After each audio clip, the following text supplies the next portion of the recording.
Welcome everyone, it is your favorite Bastion player, Mortalfolly, with tips and guides for new and potentially vet players on things I've learned along the way and would like to share with the Gloria Victis community. This guide may not be the most efficient way to complete all tasks, but it is one I believe that will help get your foot in the door as a new player.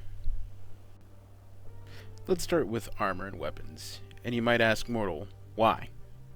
Why are we starting there? And I'll tell you why. Armor leveling based on rarity, weapon leveling based on rarity, resistances, and buffs. These are all things that separate a new player from a vet. In the screen you'll see my stat breakdown and statistics based on what I am wearing. I like to play two-hand swords, and there are plenty of different builds out there with different suggestions. I like personally the 50-50 split of strength and dex, and collecting the extra attribute points in the available loot zone. Yes, there are extra attribute points after level 100, and this impacts PvP as higher stats, more damage, more health, stamina, etc.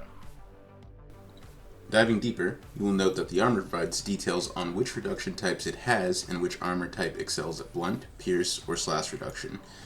Next is the stamina modifier, which is how much stamina drain the piece of armor increases against your actions. Lastly, you'll see the durability at the very bottom. This will reduce each time you're in combat, and every time that you take damage to that said piece directly. You'll want to repair very early and often. You can restore armor with innovation kits, with higher kits being needed for higher level armor. Repair early and often again, which will help maintain high durability, as the longer you go without repairing, the more durability is lost from the overall total on the right. Repairs can be completed at any vendor except the market keepers. Next, let's talk about weapons and your weapon choices. You can choose from spears, which are pierce damage, swords and some polearms, which are slash damage, and lastly, bludgeons and polearms, which are hammers, maces, etc. This is purely how you want to play and can be beneficial to have a mixed bag in your team fights, as you will have to fight different variants of armored players.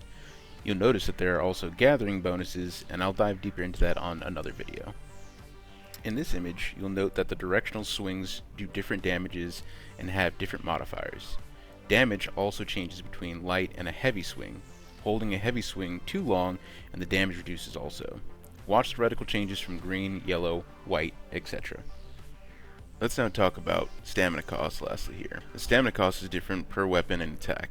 The more you swing, the more you tire out. Monitor stamina and play around it to maximize your efficiency in combat.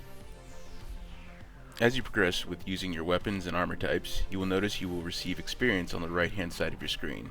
You can view all experience gained for different armors, weapons, and activities you do in the game by pressing Z. Each node provides a different benefit, including resistances or durability loss resistance per node. Make sure to maximize the pieces for the armor you wish to wear.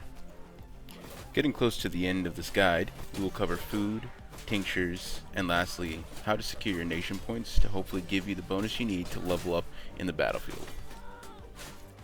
Run! It's Godzilla!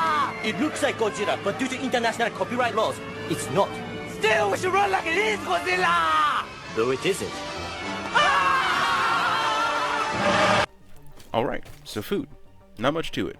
You have a hunger meter that looks like a green, yellow, or red stomach on the top left of your screen. Red is bad, yellow means it is getting bad, and green is what you want every time you PvP. Different foods provide different levels of nourishment, so don't just, go pick up a random mushroom off the ground and start eating it. Buy things like grilled salmon, knight's chuck, knight's kettle, roasted boar, or the best food for all new players, bread. These foods provide different levels of nourishment. They also provide different levels of food consumption levels, so you have a maximum of about 1,000, and you need to eat to make sure that you are near caps, that way you can play and fight for longer in the actual PvP zone. Now, of course, again, each food will provide different nourishment, so if you have a 9 food and you start eating 8 food, that will start bringing you back down to 8. You can eat 8.5 food, and that'll actually bring you up to 9, even though you're not at 9. I think it's like 8.56. Don't quote me on it, but I believe it's about 8.56.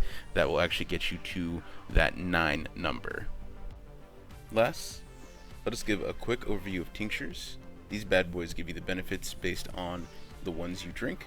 So normal favorites are protective tinctures, mineral brew, and anything that really increases stamina, health, defense, or experience. There are also some that increase health or stamina regeneration, but most people rely on meat or wine for the regeneration factors. Vets at this time are in T5 plus 6 armor. and this will make them seem like they're invincible, as they'll 2-tap you if you are underleveled and undergeared. There is also a weapon called the Crusher Sword. It is currently in the most broken state, as you just have to spam overhead swing with it, and as long as you hit or get a back hit, you can 1 to 2 tap anyone not in T5 plus 5 at minimum for each piece. Now, last but not least, let's walk over to the most important piece of information. There's a guy near your fountain, and if you talk with him after a long battle, you can turn in your nation points you've earned and secured to your guild.